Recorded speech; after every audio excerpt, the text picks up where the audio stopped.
Okay, we're live. I hope everybody can hear us. I hope this is going to work. We're going to have to lean into a microphone, share it. It's the way it is. Yeah, we'll make it work. You've seen the show before. We're not high budget, so we're gonna No. we're gonna get this done. And the fun part, anyway, is just have the questions, have the answers, and have you be part of it. So, Yeah. yeah. Yeah. So as we get started, we know that it's Father's Day in the United States. A lot of you have already said, hey, look, I don't know if I'll make it. That's cool. If you're watching this after a fashion, hi. Hello. How's it going? We did get a question or two, so we will tackle those as we go through our hour. But in case you're joining us for whatever reason for the very first time with this stream, we do a show called Babble for Five, and it's all about Babylon 5 and your experience because you're a first timer. Yeah, I've never seen Babylon 5 before. This is my first time through it. I have no idea what's coming. And part of why I'm here is because she's here. Babylon 5 is what, maybe your favorite show of all time? Yeah, it is. Okay. And not only have I never seen it in the almost 12 years that we've been married, not only have I never seen it, but I'm just not into sci-fi much at all, period. No, guys, I've tried. I've tried really hard. I forced him to watch some of the Star Trek movies. You never were really feeling it. And then last year you had the stunning revelation to me that you were going to give Babylon 5 a chance and see what this freaking show was that I just couldn't stop raving about. I was babbling. Yes. And for me, it was, I think, a way for us to connect, but also a way for me to try something I had never tried before. Maybe try a new genre, try a new show, something different, because sci-fi had never been my thing. And she kept saying, it's not sci-fi. It's so much more. It's so much more than just science fiction. And that was what initially drew me in. And that's why I kind of gravitated toward this show as opposed to some of the other shows. And that's really what got me fired up about it, was wanting to see what this is all about and experience it for myself and see if it's as good as she made it out to be. Yep, that's the part that made me the most nervous. But the further we go into Babylon 5, those fears have all but dissipated now because, one, you stuck with it beyond a few episodes. So that was cool. And now we're at the very end of season 2. And so what we're talking about today is season 2 as a whole. This is kind of a wrap-up show. I've noticed that a few of you have joined in. That's awesome. If you have questions or comments, you can ask us anything about Babylon 5, about Babble 4-5. You can ask us personal questions if you want to know things about us. We're totally game for any of that. And we were going to talk about season 2 as a whole instead of little installments, because we do have to cut out a lot of things to make 5 minutes per episode. And that's just not enough time, not for a show like this. Permits me to disagree. I think 5 minutes is the perfect amount of time. Although for each episode, we end up talking for maybe 15, 20 minutes total. Sometimes. And then it's my job to go in and cut 2/3 of what we've talked about out of the episode so we can get it down to a manageable 5 minutes. And that's part of our challenge, but that's part of our fun. And that's part of why we're here today. Is it's going to give us a chance to talk a little bit more in depth about some of the things that we really liked and have had fun with. Yeah, definitely. So overall impressions, season 2. I want to know, has season 2 been like, has it gotten more intense? Is it better? Compared to season 1, where are you at with things at the end of season 2 as you were for the end of season 1? What are your thoughts? Season 2 definitely was much more what I was hoping the show would be. Okay, how so?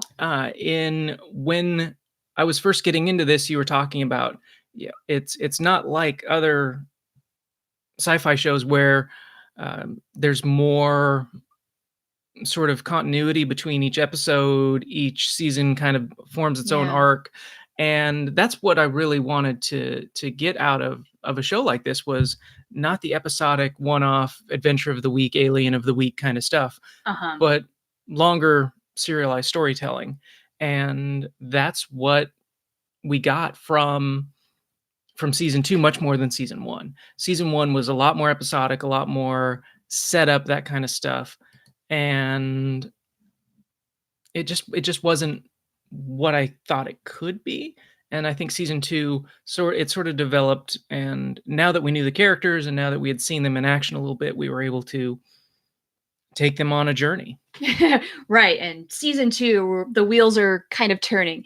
Season 1, yeah, I mean, really, Straczynski and his 5-year plan really had to make things happen slowly. One, to kind of get the networks on board with the show. Sure. Because they don't understand sci-fi. And at this time, they didn't understand the concept of 5 years of a serialized story. Nobody was doing it at the time. And so he started off slow. He got those pieces like kind of put in place ever so subtly. And then season 2, we really started to see things get going because yes, we did a full season. Things are moving along in the show and we have to get going now. And so he did. We're building the action. Mm-hmm. And I know we're probably going to get to this eventually. When we talk about season 2, it's kind of hard not to talk about season 1 as well. Oh, yeah. Right? Yeah. And so I just want to sort of dive into the biggest difference between season 2 and season 1. Okay. Before you do that, I want to say hi to somebody sure. who's made a comment. Hi, Pete Evans. We do see you. Don't worry about interrupting, buddy. We'll acknowledge Peter. Sorry. Yeah, my bad. We'll just address comments kind of as we can, and I'll interrupt you. You interrupt me, and that's the way that'll go. So don't you worry about that. Thank you so much for joining us. Yeah, thanks for being here. It's awesome. Okay, so. Yeah. So the biggest difference between season 1 and season 2. Yeah. The captain. The captain. Yeah, let's talk about this because you were really hung up on the fact that Sinclair is just all of a sudden gone. Not even a goodbye. Not really. No. And they spent in the entirety. The first 6 episodes. y'all didn't see this because it hit the cutting room floor pretty much every time. But the first 6 or 8 episodes of season 2, I would have a mini rant about where is Sinclair? What's happening? What's going on? And I was so frustrated and so upset. Now, eventually, we worked past it because it became clear that he wasn't coming back. Sheridan was the new captain, and we're in a new paradigm, as it were. And indeed. And so the first half of season 2 was just getting used to a new captain. Which, I mean, yes, that was a learning curve. For sure. Sinclair is definitely a different captain than Sheridan, has a completely different style. And you really liked Sinclair. I did. I thought he was great. And I thought he was, building towards something more. And then just to have him taken away was really frustrating, really disappointing. But then Sheridan, not better, not worse, just different. But he won you over? Oh, of course. Okay, of course. And proved that he was just as capable, just as sharp, just as creative of a captain. And that I wasn't quite sure if that was going to work, the first 6 episodes or so. And then all of a sudden it was like he got his feet under him, and it was almost like the first half of season, or first maybe third of season 2 was, here's your new captain. Let's put him in some situations and see how he reacts.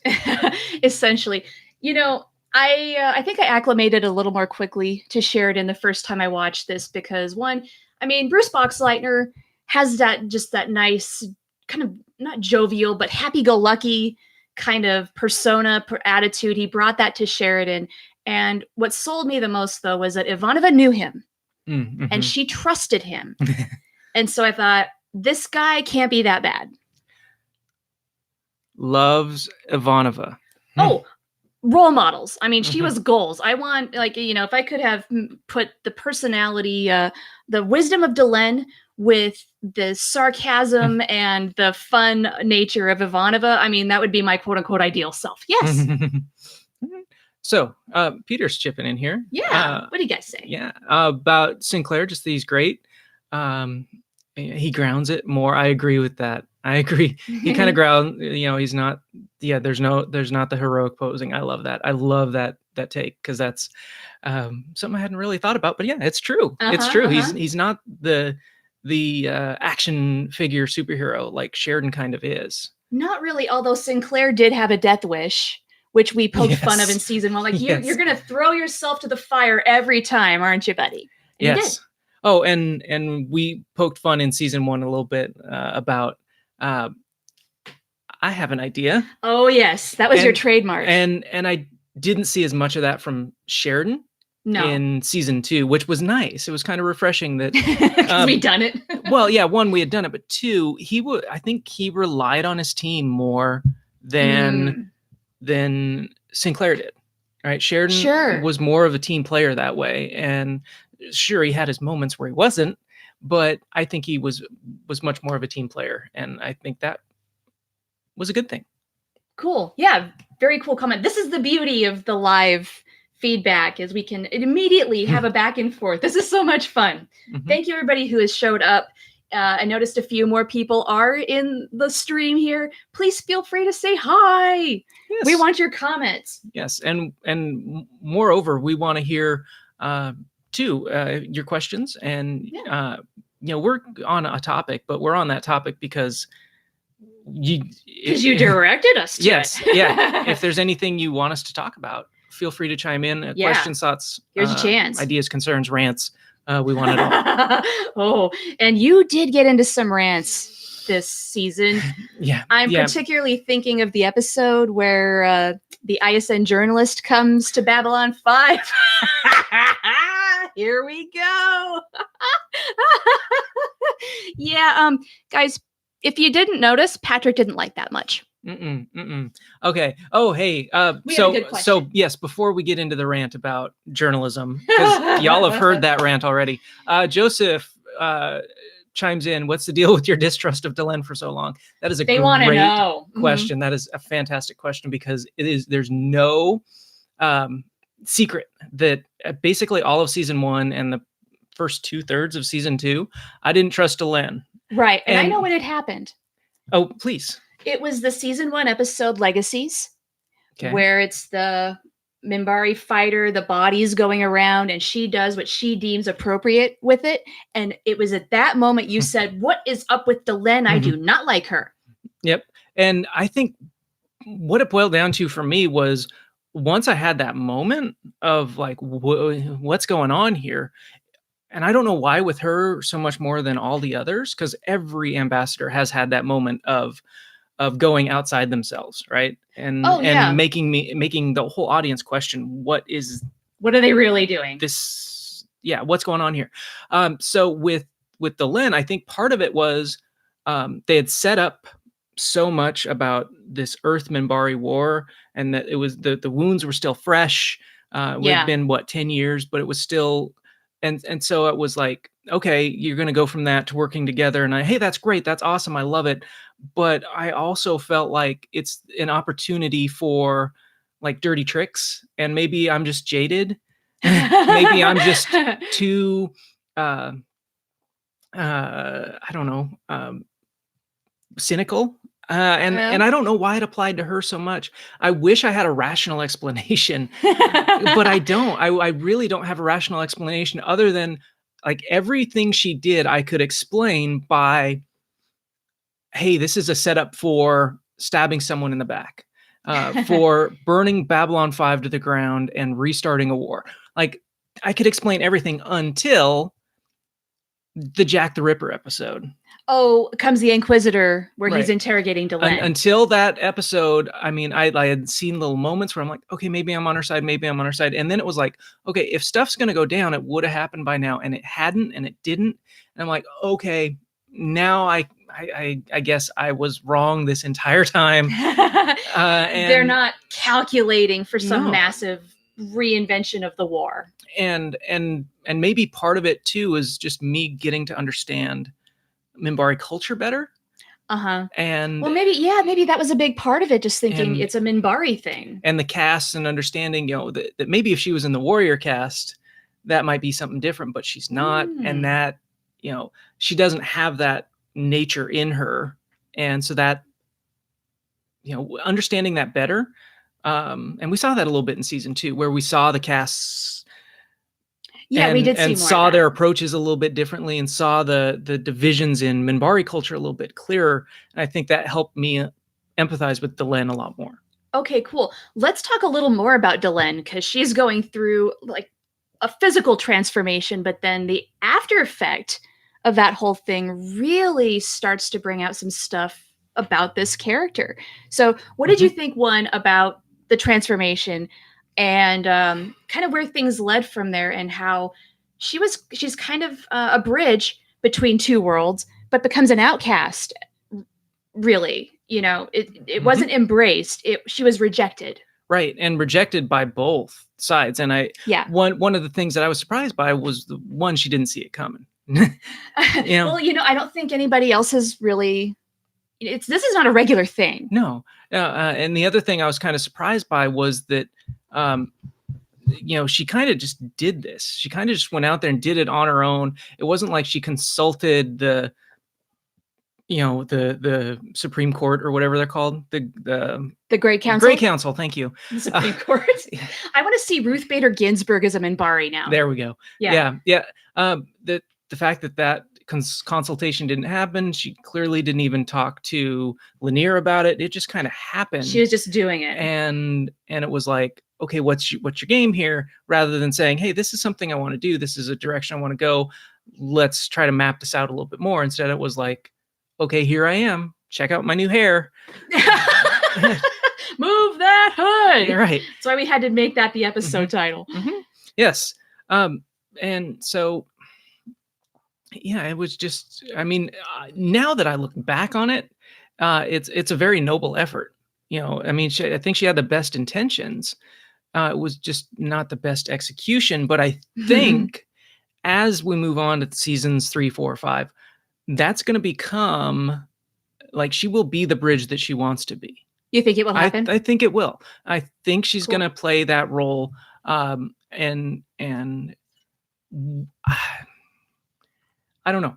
One of the things I got going in my brain is how fresh are those wounds still between Earth and Minbari, and we don't see a lot of it on Babylon 5. No, because people do have to work at least somewhat together. And I'm wondering if there's a situation where off of Babylon 5, she's going to become that bridge much more than she can be on Babylon 5, because on Babylon 5, it's not as big a deal. Right. Okay, that's interesting. I think we did get some hints that maybe there are still some fresh wounds 10 years removed from the war, in the episode Gropos. Yes. Where the Earth soldiers take one look at her and they just flat out ask, "What are you?" Yeah, right. "You don't look human. You don't look Minbari. What are you, you freak?" And I think that might be a more commonly held belief amongst humans and Minbari, both, than accepting that she did this on the grounds of possibly making peace. Right. You know what she needs? What? She needs a big hour-long profile on ISN to get her image right. Oh, no. That did not go very well for her. So while we're here, hello to Brian. Brian popped in with the Sinclair Sheridan question. And the difference between Sinclair being a fighter pilot and Sheridan being a captain. Absolutely. And that's another connection maybe I hadn't made. I'm sure you made it, but I didn't. But that's a really, really good point about their different backgrounds and how they run things differently because of those different backgrounds. I think it makes a lot of sense. Yeah, I think that's why we saw Sheridan struggle a little bit to adapt to the role. It's a bunch of paperwork. He's used to being action hero, making decisions on his feet to keep a ship going. Whereas on Babylon 5, it's the bureaucratic mentality. You have all these ambassadors you have to answer to. You have Earth that you have to answer to. It's a very different thing. It's a very different approach. And then it's kind of cool to compare and contrast how the two captains both handled it. Sure. It wasn't easy at first for Sheridan. And Peter jumped in with another thought. And by the way, I have joined in for 5 seasons of this ride, right? Yeah. We're going to watch 5 seasons of Babylon 5. My next hope is to get this one to watch seasons 3 through 9 of The Simpsons. I'm willing to do that. Because she doesn't get the reference that Peter just dropped about the Homer on rock bottom, which is a fantastic reference and a fantastic episode, and I love it. She doesn't get it, but I love it. And that's for you, babe. And yeah, I agree that I made that connection, but now that you made it, Peter, I love that connection, and I agree with it. That is spot on. And so for those of you who don't know about Homer on Rock Bottom, Homer Yeah. gets falsely accused of sexual harassment. Okay. And the edited video is edited like in a way where it looks like he's Okay. So he's without full context. yeah, he comes in, makes a statement, and leaves, and then they edit it in a way to make him look guilty. I gotcha. And if you want to watch my rant on ISN, by the way, it was like a 10-minute rant. We cut it down to like 2. Massively cut it down. Yeah. Because what I do for a living is teach journalism, and the fact that there was so much bad journalism happening on ISN and in the future kind of blew my mind that apparently I had failed as an instructor. This is why news is the way it is. The future of journalism. In the future. It's your fault. Yes. So. Well, yeah, I think the big shocker about the whole thing is it's so 90s. Yeah. It's 90s, kind of like Dateline and those news programs that would run late at night, hour-long news magazine journalism, essentially, with knockoff Barbara Walters, as we called her. Yeah, yeah. And you get into, I mean, it was definitely a product of its time. That episode was very much a product of its time. And that I get that, coming back, that's what was surprising, was that it was a product of its times, when so much of Babylon 5 wasn't. So much of Babylon 5, I think, is timeless, because I'm watching it now. The only things that have really dated themselves, and chat, help me out here. When you look back on this, the things that are dated for me is, one, that entire episode about what journalism is like, and some of the technology, like the fact that all of their screens are like 20-inch color TV cathode ray tube. They couldn't help it at the time. Yeah. So some of the technology, but also what's really dated for me in certain aspects is the CGI. Yeah, I mean, there were a couple of instances where it really has not held up as much as other stuff has. Now we are seeing a little more detail in the CGI too, and I mean, for its day, it's pretty freaking good. It's, there's parts of it that are not bad at all now still. No. And if we could see it in its real resolution today, JMS has said multiple times on Twitter that there are masters that they could use to make a high definition version, in standard definition most likely, of Babylon 5. However, the powers that be at Warner Brothers just really don't want anything to do with former PTEN shows. That was the network that originally carried Babylon 5. Okay. And there's some weird grudge among the execs and those shows under that property, because they don't feel like they are rightfully theirs. They were some weird, little abomination out there, and they don't like to talk about it. And unfortunately, that is where things sit right now. I know, it's disappointing. Okay. So yeah, the super fan. And we probably have a bunch of super fans in the chat too, right? And a bunch of super fans watching. By the way, I keep seeing the numbers tick up on the number of people who are watching. Yeah, we see you. Thank you for joining us. And that's the kind of stuff that like on maybe a second or third watch, I'll start to care about.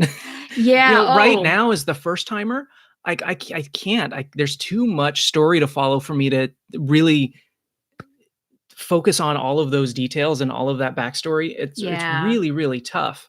And I know sometimes we'll start talking about the show and this kind of stuff will come up, and I'll be like, I'll nod and smile, but sometimes I just have to glaze over, because it's like, you've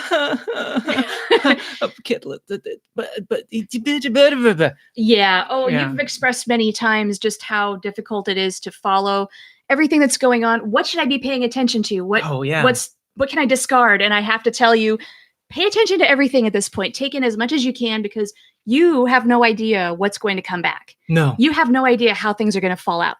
Now, if and when, and I really do hope that in the future we do watch Babylon 5 again, it's going to blow your mind how many things you can't notice as a first timer. Watching it again, you're going to be just dazzled by the amount of detail that's in this story. And I mean, don't get me wrong, I'm already dazzled by the detail, but I'm also left slightly confused at times. Sure. And because I don't know where things are going sometimes, and it's tough to keep up with everything. But that's, I think, one of the beauties of the show, and it's one of the things that I've come to appreciate about it is the richness of the world. The richness Yeah. of the storytelling, and even if I don't pick up every single detail, the fact that the details are there is nice. So Yeah, very cool. Should we get into some comments? We've got a yes, few. yeah. So go ahead. Okay. Well, let's go to Peter Evans, and he says, "Good point about Babylon 5 being kind of caught on shifting tides. They can only influence the wider galaxy so much. Yeah, they're kind of out there. They're all alone in the night, right? And how the B5 crew and the population aren't how their homeworld feels. I think we've seen hints of that with things like Home Guard, that really idiot guy in season 1 who had a relationship with Ivanova and was trying to respark a romance. I really hated that guy. That guy. That idiot. There's definitely tensions with Free Mars. There's Night Watch, and we know that can be up to no good. I don't trust Night Watch. I don't like it. I don't want them on my station. In case there was any doubt. Season 3 is going to be so much fun. For the record, we have watched a few episodes of season 3. We have yet to edit them. We really need to get on that. But we're making tracks on season 3. Yeah. So I've seen a little bit of where Night Watch is headed. I don't like it. But I didn't like it in season 2. I mean, I never, it's the old thing, never trust people who wear armbands. That's your mantra with them, isn't it? Yeah, and there are a few good armband people out there, but most of the time it's a cult. Cult is a word that you say often when it comes to Psychor, when it comes to Night Watch. I can see how they're using those kind of tactics that people use to get vulnerable people to join cults. I don't feel like they are necessarily cult organizations, but I feel like it's more organized crime, especially on the part of Psychor. Yeah. It's like a mafia of sorts. You know what I mean? Yes, but no. I mean, I see where you're going with that, with the parallel, but I don't know that I agree with it. Okay. Yeah, but I like I say, I use the word cult all the time. When we talk about this show, I hardly ever use the word cult outside of this house. But I use it all the time when we're talking about Babylon 5, and I haven't fully figured that out yet. But there's a lot of, one of the things that I think is really interesting is that you can tell the level of like psychological manipulation. Oh, for sure. Has far advanced where we're at right now, which I'm both intrigued and scared. Yeah, we see that in both Psychor and the Night Watch starting off really innocently, and then even at the end of season 2 we see that something bigger is going on here. Not good, mate. Not good. No. And you have somebody who agrees with you. Yes. Joseph does think that Psychor is a cult. I mean, yeah, Cora's mother, Cora's father, I get it, and especially with the little Psychor commercial that we saw too. Oh yeah, oh my gosh. Now, I don't know if I think I might have pointed it out, but there is like a little blip in that commercial, little subliminal messaging. There's one frame. It says, "Trust the core." I think I pointed that out to you after we watched that episode. Yeah. Yeah, it's just kind of like a step above where they used to splice in movie reels like popcorn, Yeah, right. Just a step above that, but it works. Apparently, because people are still doing it in the future. Scary. And I did want to get to this thing Peter brought up about the clunky computers with solar radiation protected hardware, so it won't break. That actually makes a lot of sense. I like it. Yeah, we can't have the nice thin screens because dang it, we got to protect them. Yeah, it's too fragile. And I like that rationalization. And solar interference, that's why things are kind of fuzzy every once in a while. You got to send messages a heck of a long way, and there you go. Wi-Fi is just not going to cut it. Yeah. Very cool. I like that. That's now in the headcanon. That's how it is. Yeah. So Brian brings up how DS9, Voyager are probably never going to get a remaster because of money. Yeah. I mean, for all that they sank into Star Trek The Next Generation and didn't make that money back, I think was a huge disappointment for the people who made it. And they said, well, if TNG can't do it, the other series can't. And they might be right. But for posterity's sake, I hope they change their minds someday, even though they probably won't, along with Babylon 5. Hate to say. So this is where my ignorance comes in. They remastered Next Generation. Yes, they did on Blu-ray. They remade all the special effects because back then they were using physical models and what have you. They had to redo everything. And with Babylon 5, the CGI is both kind of a blessing and a curse. Okay. Because it had to be shot a little differently than, say, like just a frame of human people. Or if they were doing green screen where it was, physical element and then combine it with CGI, there was some issues there. Gotcha. So that's why we need those masters, because they could do it. It's just nobody's really willing to take the time. So real quick, thanks, Joseph. Happy Father's Day. Oh, also, you can sort of see under my arm here, we have a visitor. We have a guest. That is Rochambeau hanging out, trying to play with the cord. Buddy. Yeah, we have 2 cats. Hey, and no. Hey, no eating the cord. No eating, no floss. No eating the cat. No eating the cord. You know it's live when, everybody. Yeah. Thankfully, this does not tend to happen on the recordings of the show. We're in another room where we've got the green screen, and that was one of the big improvements we made for season 2, is we decided to take that plunge and do a green screen, teach ourselves how to make that happen in Adobe Premiere. And as you saw in real time, we had a learning curve. Yes. We are not professionals at this. We really are learning as we go. And that's going to be the case going forward because we got ourselves a new toy for season 3. You want to grab it? Oh, hey. Yes, this is our new season 3 toy. Because on season 2, so before I show you the new toy for season 3, season 1, we filmed on our phone. Yeah, just a good old iPhone in our living room. Nothing fancy whatsoever, right? Nope. Yeah, and then season 2, we filmed with a GoPro. And then... we took audio. Audio was on the phone, video was on the GoPro. Yeah, because the GoPro, we couldn't connect our lavalier mics to the GoPro. So we had to shoot 2 different tracks and then sync them. This season, season 3. Season 3, our new technology. A real camera that can shoot video. It's a Canon T5i. It's a couple generations old, but we got a good deal on it. New to us. Video capable DSLR with autofocus and a place to hook up a mic and all that good stuff. Yes. These are actually the cameras I use with my students, so I knew it pretty well. And well, I'm no camera expert, but no, as you'll find yes. out, the first batch of season 3 episodes, we made a couple of mistakes, and we're going to do our best to edit as much of it as we can out, but not everything is going to be completely in focus because we were dumb and we used autofocus, which, so sometimes I'm in focus and you're not, or the reverse, or sometimes nothing is in focus whatsoever. It might mean that we can't do a whole bunch of, we're shifting camera angles, kind of the YouTube style where we're constantly every few seconds changing so that's visually stimulating. That's just the way it is.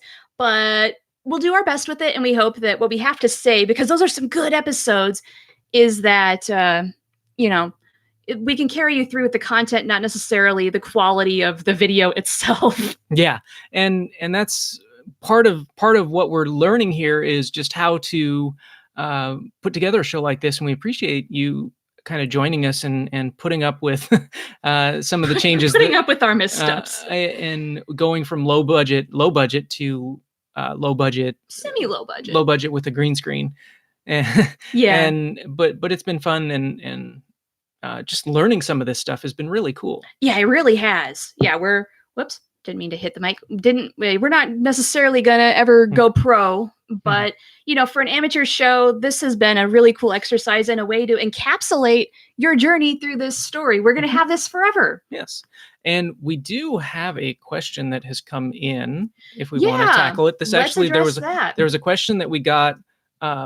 We had a few people send us questions before filming began because they knew they weren't going to be able to be a part of things today. So we did get some of that. Yeah, and it's from Brian, who has joined us. So thank you for joining us and dropping in. But here is your question that you submitted just in case you could not make it. He says, I still wonder what the Narn hoped to accomplish by starting a war. Even without interventions from the shadows, the Centauri appeared to have the upper hand. Plus, they wouldn't have the court of public opinion on their side. I think for them, it was maybe the first time they had any show of strength whatsoever. And so they were trying to maybe test the waters and see how that was going to go. Now, I have to agree, the Centauri, I'm sorry, still, more technologically superior, able to slap them down. And as the Centauri might think, put them in their place. So I'm not entirely sure what they were thinking either, Brian. I have no good answer. Do you? No. No, I mean, how do you go after an enemy and an opponent who has that technological advantage, who has the mercenary advantage, and who has the historical advantage? I mean, how do you do that? And then I guess the bigger question is, why do you do that? Yeah. How is one thing, and I think they never really figured that out. But why? No. Why do that? Why? I mean, But other than revenge and pride, yeah, well, I which think are powerful emotions. yeah, that was pretty much what I was going to gravitate toward. Was that's what they have going for them at this particular point in the story. That's all I can think of is revenge and trying to stand your ground as, hey, we are a force of opposition. Stop messing with us. Yeah. Now, it didn't go the way they thought it would, and the shadows intervening only made that 10,000 times worse, but hey, we are where we are now. Well, and one of the things, and we talked about this in one of the episodes, I forget which one, but one of the things I liked about season 2 was that in season 1, this Narn Centauri war, this Narn Centauri, whatever you want to call it, they never gave us a side to root for. Oh, sure. Yeah. And in season 2, it became very clear that the Centauri were, associating with the evil, associating with the coming darkness, right? So, and of course that put Earth in a tough position, and they made the decisions that they made. Yeah. Right. But I liked kind of how that story evolved and where it went. Now, why the Narn did what they did. But I liked that they were moving the story along and not just having it be this feud, where you don't really want to pick a side. Well, now you kind of pick a side. Yeah. Well, now that you bring that up, I do kind of wonder if the story was trying to have us, when the Narn are being aggressive and trying to make their stand, make us say, guys, what are you doing? And dislike them as a result. Thinking, now's not the time. Let's not do this. This is not a good idea. But then they get hit so hard by the Centauri and the shadows, and they're once again an oppressed people. That does turn the tide, big time. Mm-hmm. And okay, so this is I'm shifting the conversation a little bit. Okay. But we're going to stick on Narn and Centauri, which is when you get introduced to those two peoples, right? The Narn very much, I mean, it almost looks kind of reptilian, snake-like. Yeah. And the Centauri look like a bunch of doofuses. Right? Quite frankly, that hair. The hair, man. It just looks like a bunch of doofuses. And so when you see the Centauri become the ones who associate with the darkness, the coming darkness, and the ones who are the aggressors, and the ones who are the oppressors, it really is kind of against what you might have expected from season 1, which was you would think the bigger, scarier looking people would be the ones to be the oppressors, and that turned out not to be the case, which I thought was kind of a good little storytelling twist. So another thing that Brian brought up was, do we know the inspiration for Londo's outfit? Reminds me a bit of Napoleon. I did a little bit of research prior to this, and they were inspired by Victorian era England. So hence all the layers, the colors, very much reminiscent of that. And then instead of wigs, they have the hair. Yeah. Okay. So that answers that question. Thank you for sending that in. One more thing from Brian. He would not be surprised if Veer's conscience gets to him and turns on his own people. You agree with that? Yeah. Did we mention that in an episode? I think we talked about it. I don't know if it made the final cut. Which is, hard to remember. Yeah. We talked about it because I remember, Londo chasing Veer around and yakety sax in the background. Right. Yes. And then somebody made a comment about that, like, oh, that's in my head now. Thanks. Yeah. And I think that that could be the entirety of season 3 is Veer, kind of stabbing his own people in the back to appease his own conscience. And I think that could be a lot of fun. Could be a lot of fun. Could also be, how how Veer ends up dead, or how he ends up, and who would have seen this coming? Veer with Sinclair on Minbar as part of a ranger force. Ooh, now that could be interesting. So are you intelligence officer of some kind? One sec. Are you predicting a return of Sinclair? I always think that's coming. Oh, I always think cool. It's always in the back of my brain that sometime he's going to be back, and it's going to be weird. Because it just, I love it. I love it. Nicked my job, Yeah. I love it. For the record, now is a really good time to say thank you to everybody watching, and anybody who's watching this after the fact. Thank you for not putting too many spoilers in the comments. I really I'm so strict about this. I do hold them. I make sure I read them before you read them. I've only had to delete one in the entirety of season 2.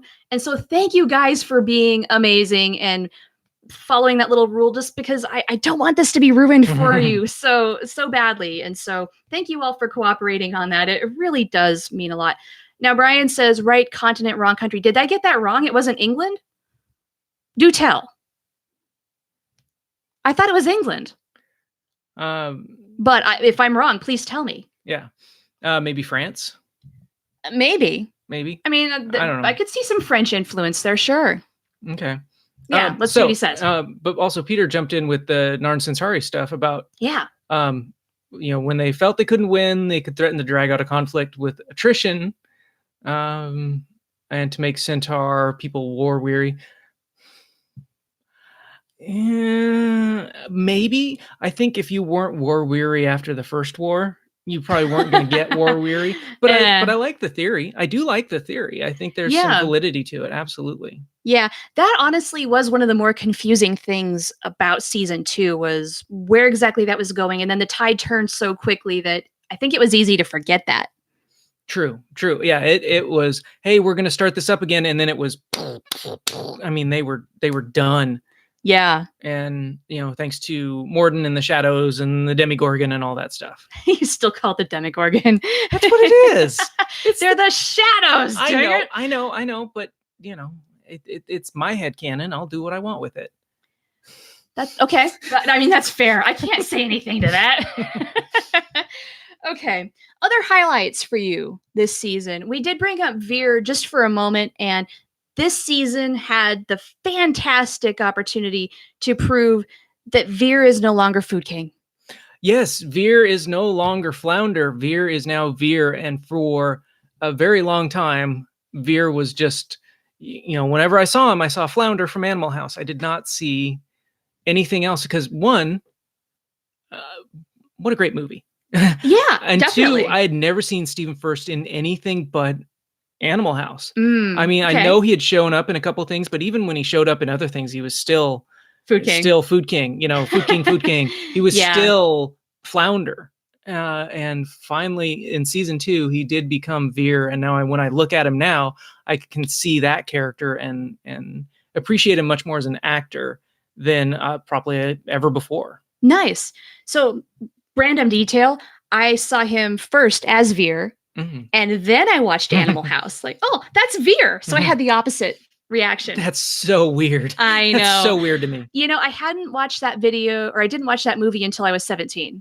So I was a little behind the curve. All right. Well, I didn't see Animal House till I was in college.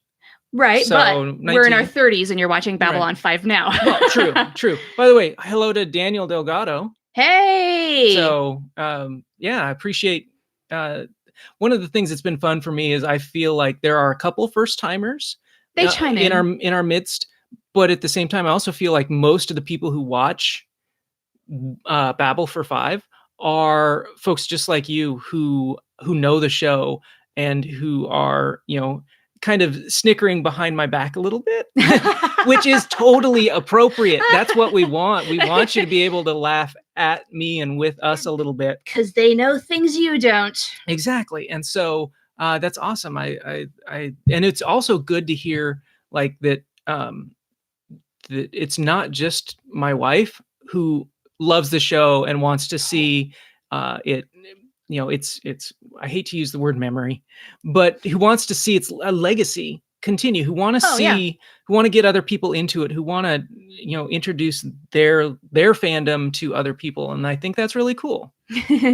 Yeah, well, and that's part of why it's been so cool to have you go on this ride, is because I have known that Babylon 5 has had not a small, but not a widespread audience. We are a hardcore audience. I mean, the people who are into this show are really into this show, and for good reason. And to see you discover that, and I hope become a part of that, is just cool. And then when Babylon 5 went on Amazon Prime and now it's on Comet TV, a lot of people are discovering this show for the very first time. And it's kind of this revitalization of this thing that we've loved for so long. And it's fantastic that it continues to live, because it deserves to live. Yeah, and this was one of my big discoveries in going through this with you, was like how committed the fandom really is. Oh, and yeah. Much more than maybe I anticipated. That a show that went off the air 20 years ago still has that devoted fan base, and what gets me is that the passion hasn't waned. No, because like I had shows that I loved when I was a teenager as well, but I don't love them now like I loved them then. And this show feels different in that, the love for the show is still strong. Yeah, and if anything, I think with the passage of time, the big difference is a lot of shows, they wane. With Babylon 5, I think the longer you love it, the harder you love it, because it's just that good. And that's why there's still, those who we have left of the cast, they're still out there. They're doing conventions. You can talk with Straczynski on Twitter and ask him questions. He answers almost every single day while he's taking a quote unquote break from writing. It's amazing. Well, and as we already talked a little bit about today, it is timeless. Yeah, that's another thing. And like I can start watching it now and get into it, because the storytelling is not dated like some other shows. And when I look back at the shows I liked in my teenage years, a lot of them were really dated. Like very 80s and 90s. Very 80s and 90s, and that they don't stand up. Now this series overall, so far through 2 seasons, has stood up really well. Yeah, well, I think that just harkens to the fact that there's universal themes being told throughout the Babylon 5 story. It's addressing issues that aren't confined to any time, not particular time anyway. These are recurring things that happen throughout humanity and its history. And we're just putting it through a sci-fi lens in the future. All right. So if you don't mind, I want to jump in a little bit to talk about my favorite character. Oh, please, go. And for those of you who don't know, my favorite character by far in Babylon 5 is our man, Blinky Lights. Kosh. Kosh,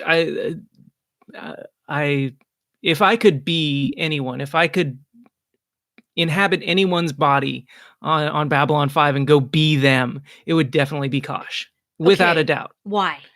Kosh he's cryptic. The man is funny. Like, he's sarcastic, and he says it in so few words that there's just a wisdom there that I appreciate. Okay, that's super cool. Mm-hmm. Yeah, by far my favorite character in this series. One of my favorite characters in any TV show all time. Wow, really? I just don't want season 3 to screw that up.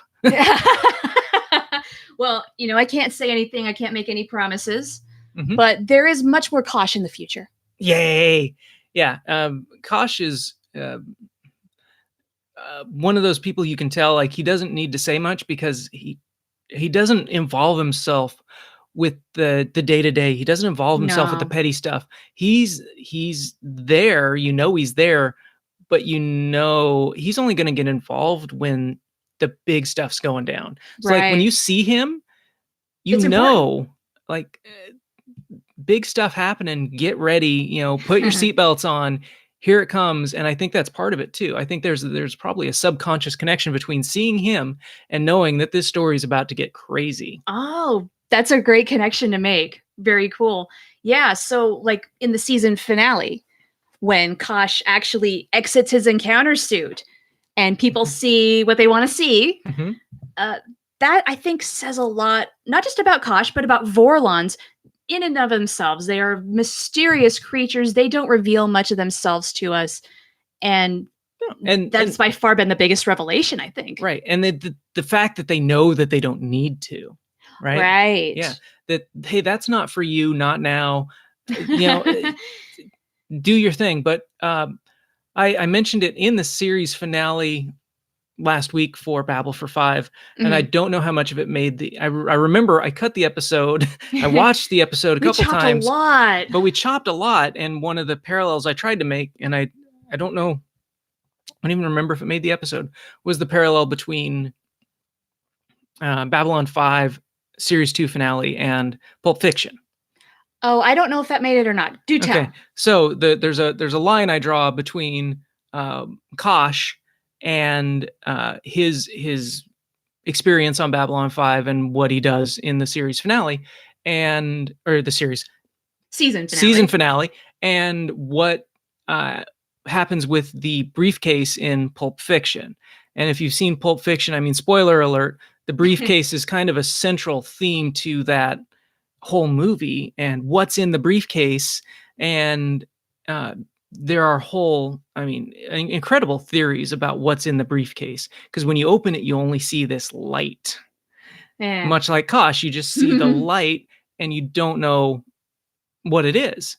And I know for a lot of people who watch Pulp Fiction, they were like, the fact that you don't know what's in the briefcase really screws with their heads. It's like, what's in there? I gotta know. And when I watch Pulp Fiction, much similar to the way I watched the season finale of Babylon 5 season 2, which was, and every episode before that, when everyone's like, well, what does he look like outside the encounter suit? What's in the briefcase? It doesn't matter. It really doesn't matter. The big thing is that you just know it's important.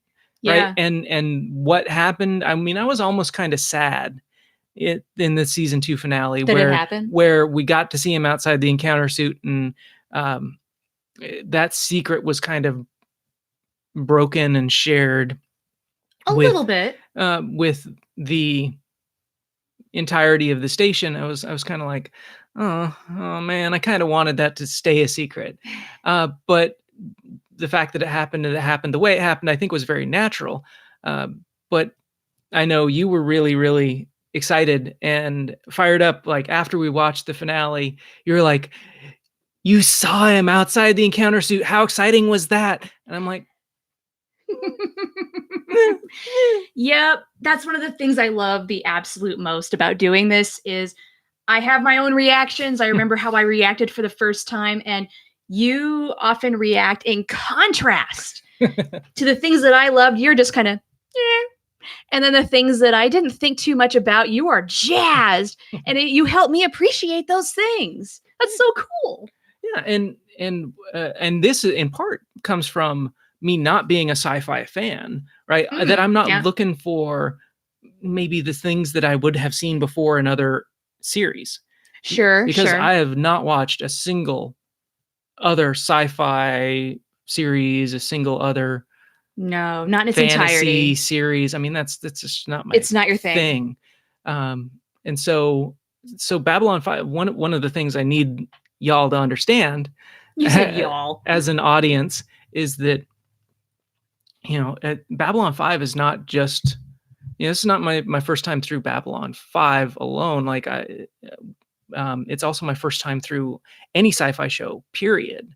And so I'm picking up all kinds of different things that I think are, I'm very much an outsider, and I think that's part of the fun. Yeah, I think that's why you see a lot of things differently than I do. Mm-hmm. There are certain sci-fi tropes that maybe Babylon 5 will go there, but then twist it And there's times when you do catch that and you don't, and it's interesting to see kind of like what's what. That Right. happened a little more with the more episodic stuff in season 1. Now that we're into the more serialized thing, it's like we got to keep building this thing. Yes. So there's a little less of that, but I had a thought, and then with 5 minutes to go, my brain pooped out. Wow. I think it's lunchtime for us guys. Yes. So yeah, my brain is saying hello, low blood sugar. Yeah. So Yeah, I think it's with now 4.5 minutes to go. yes.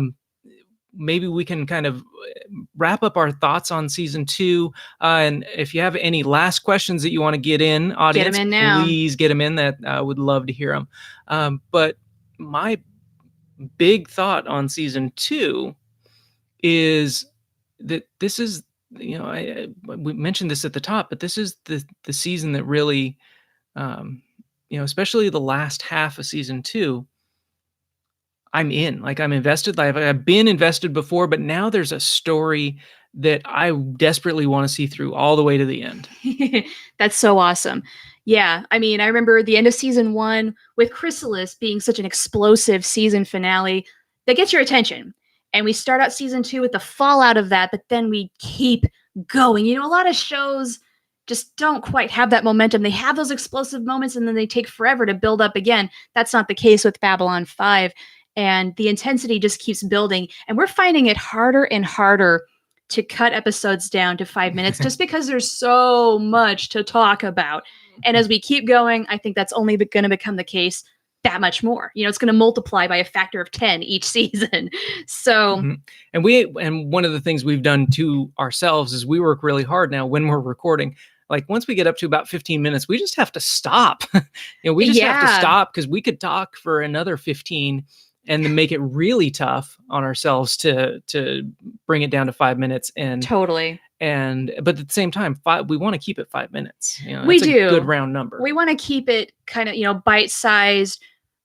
Your immediate reaction, because we record right after we watch an episode, your immediate thoughts as we get going. I mean, we could babble for 50, but you know what? There's plenty of other podcasts and other things out there that have done this. We kind of wanted to have our own unique take. And so we wanted that, like that crack at it, YouTube, blah, blah, blah. Let's go from point to point to point to point. Yeah. And just in case y'all don't know, we very intentionally don't talk to each other during an episode. We don't talk to each other after an episode is done, and then we go immediately to start filming. Right. And so what you're seeing is like us almost working through ideas together, especially me, especially I have to work through things and bounce them off of her. And that's part of what you're seeing when you watch a Babble for 5 episode, is me being like, and her kind of pointing me in the right direction and trying to anyway. And then me also being like, wait a minute, wait, no. And then that's honestly where we have the most fun, is where we disagree.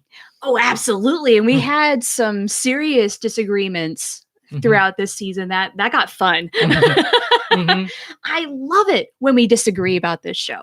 Yes. And we're never out to one up one another or anything like that. It's just, oh, you saw that completely differently. How fascinating. It's so much fun. Oh my gosh.